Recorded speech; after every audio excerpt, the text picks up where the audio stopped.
Carbon 14 विधि क्या है।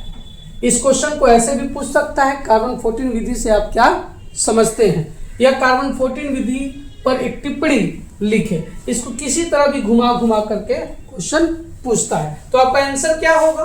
Answer होगा कि तिथि निर्धारण की वैज्ञानिक विधि को कार्बन 14 विधि कहते हैं। तिथि निर्धारण यानी डेट फिक्स करना, डेट फिक्स करना। मान के चलो कोई डेड बॉडी मिली है, कंकाल मिला है, हड्डी मिला है, छोटा सा हड्डी का टुकड़ा मिला है, कुछ भी, उस टुकड़े को, हड्डी के टुकड़े को ले जाएंगे लैब में, टेस्ट करेंगे।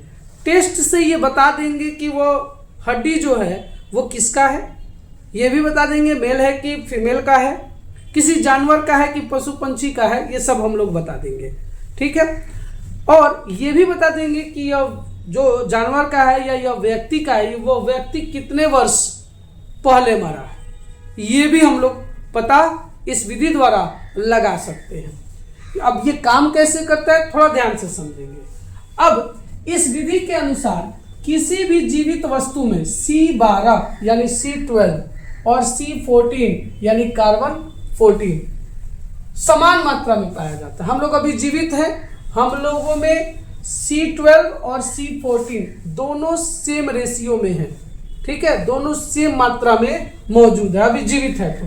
लेकिन मृत्यु या विनाश के बाद कार्बन 12 स्थिर रहता है, यह फिक्स रहता है। मान के चलो अगर मृत्यु हो जाए तो हम लोगों में C12 यानी C12 ये फिक्स रहेगा, ये कम उम नहीं होगा।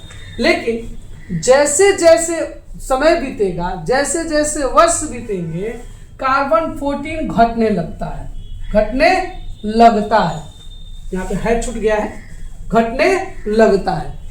अब क्या करेंगे लैब वाले, जिस पदार्थ में जितना मात्रा कम रहेगा यानी C14 कम रहेगा, वह वस्तु उतनी ही पुरानी मानी जाएगी या पुरानी होता है। मान के चलो कि कोई खुदाई के दौरान एक कंकाल मिला या डेड बॉडी मिली।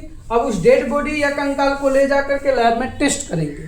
ठीक है, टेस्ट करने के दौरान यह हम पता कर देंगे कि यह जो व्यक्ति है वो कितने वर्ष पहले मरा हुआ है। ठीक है, ये पता हम लोग कर सकते हैं। इसको सर्वप्रथम जो वैज्ञानिक ने खोज की थी वो थे 1914 में, जिनका नाम था विलार्ड लीवी।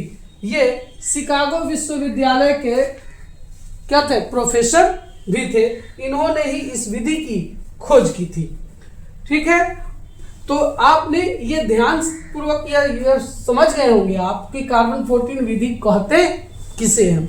यह एक डेटिंग कोड यानी एक तिथि निर्धारण करने की विधि है। ठीक है, अब इसको आप नोट कर लेंगे।